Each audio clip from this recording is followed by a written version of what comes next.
Hello everyone, I am Nitin from Veena classes. Students, हम लोग thermal properties of matter का एक और डेफिनेशन पॉइंट पढ़ रहे हैं, वो है व्हाट इज रेडिएशन।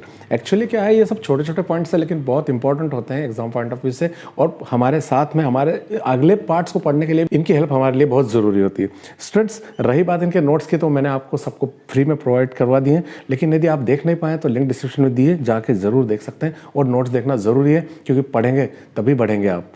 अगर चैनल को सब्सक्राइब नहीं किया है तो चैनल को सब्सक्राइब कर लें, क्योंकि कंटिन्यूस वीडियो आने वाले हैं जो आपकी हेल्प करेंगे, एग्जाम में आपके मार्क्स ज़्यादा से ज़्यादा बढ़वाएंगे। स्टूडेंट्स, हम हमारे लेक्चर शेड्यूल को देखते हैं। आज का हमारा लेक्चर है लेक्चर 29, जिसमें हमें पढ़ना है रेडिएशन। इसके लिए प्रीवियस लेक्चर मैंने अभी और दे रखे हैं, वो यदि नहीं देखें तो ज़रूर देखें, लिंक डिस्क्रिप्शन में दिए, उन दोनों को देख लेंगे तो तीसरा जो है मॉड आपको जो रेडिएशन है वो अच्छे से समझ में आ जाएगा। चलिए बिना देरी किए शुरू करते हैं। रेडिएशन क्या चीज़ है? स्टूडेंट्स, रेडिएशन सबसे पहले हम जब सुबह उठते हैं तो सबसे पहले हमारे सामने जो एक सनराइज होता है, जो सनराइज होता है, सन से हमें एक हिट मिलती है। ठंड के दिनों में इसका बड़ा इंपॉर्टेंस होता है, वेट करते हैं हम लोग, तो वो जो सन से हमें हिट मिल रही है वो उसका फॉर्म रेडिएशन ही है। तो रेडिएशन का सबसे पहला हम देखें कि सबसे बड़ा सोर्स पूरे यूनिवर्स का या हमारे इस प्लेनेट के लिए सबसे बड़ा सोर्स कोई होगा तो वो कौन सा होगा? द सन ही होगा। सो स्टूडेंट्स, रेडिएशन के बारे में देखते हैं क्या है radiation. The mode of transmission of heat in which heat transfers from one place to another without hitting the medium is called radiation।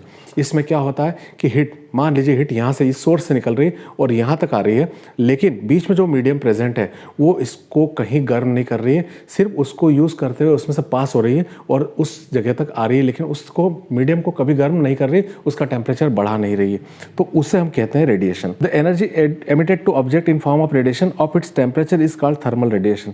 देखो यहाँ पे मैंने क्या कहा कि जिस रेडिएशन के थ्रू ये हो रहा है प्रोसेस, जैसे ऑब्जेक्ट से निकल के आ रहे हैं, वो है रेडिएशन, थर्मल रेडिएशन से। वो above 0 Kelvin every object emits energy. 0 Kelvin के ऊपर कोई भी ऑब्जेक्ट होगा तो वो हमेशा थर्मल एनर्जी को रेडिएट करेगा। This energy is known as radiant energy, और इस एनर्जी का नाम हम कहेंगे रेडिएंट एनर्जी। तो आपको सीधी सीधी डेफिनेशन समझ में आई होगी कि किसी सोर्स से निकलने वाली वह एनर्जी जो मीडियम को गर्म किए बगैर दूसरे जगह चली जाती है, उसे हम रेडिएशन कहते हैं। और रेडिएशन से जो हमें एनर्जी मिल रही है, रेडिएशन में जो एनर्जी का फॉर्म हमें मिल रहा है, उसको हम रेडिएंट एनर्जी कहते हैं। The sun is a major source of radiant energy. Sun ही जो होता है सबसे बड़ा पार्ट होता है इस रेडिएशन को बनाने के लिए। सो स्टूडेंट्स, इसके कैरेक्टरिस्टिक्स देख लेते हैं कि इसमें क्या क्या कैरेक्टरिस्टिक्स है, क्योंकि कभी कभी छोटे पॉइंट से डेफिनेशन कभी कभी पूछ ली जाती हैं। सो देखते हैं इसके कैरेक्टरिस्टिक्स क्या है। Thermal radiations do not required any medium to propagation. इसके लिए प्रोपोगेशन के लिए मीडियम की जरूरत नहीं होती है, ये वैक्यूम में भी क्रिएट कर सकते हैं, जीरो में इजीली पास हो जाते हैं। तो सबसे पहली बात है, इनको मीडियम की कोई जरूरत नहीं होती अपने प्रोपोगेशन के लिए, ये बिना मीडियम के भी चल सकते हैं।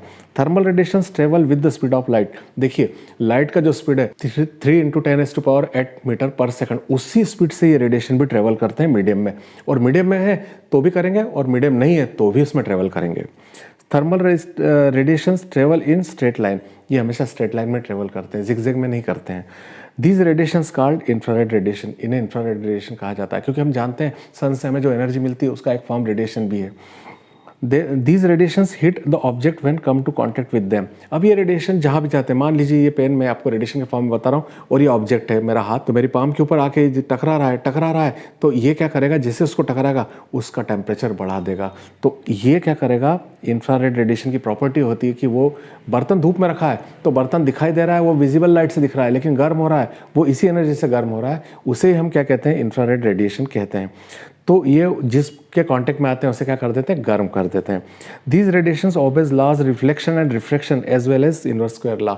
यानी ये रिफ्लेक्शन जो लाइट का होता है, रिफ्रैक्शन जो लाइट में होता है, और जो इनवर्स स्क्वायर लॉ होता है, इन सब पर ये एप्लीकेबल होते हैं। सो स्टूडेंट्स, आई थिंक आपको ये समझ में आ गया होगा। बहुत ही अच्छा छोटा सा डेफिनेशन पॉइंट था, एक बार पढ़ने की जरूरत लगी आप इजीली याद कर लेंगे, कॉन्फिडेंस को बढ़ा लेंगे। सो स्टूडेंट, मिलते हैं नेक्स्ट वीडियो में। Till then stay blessed and good bye.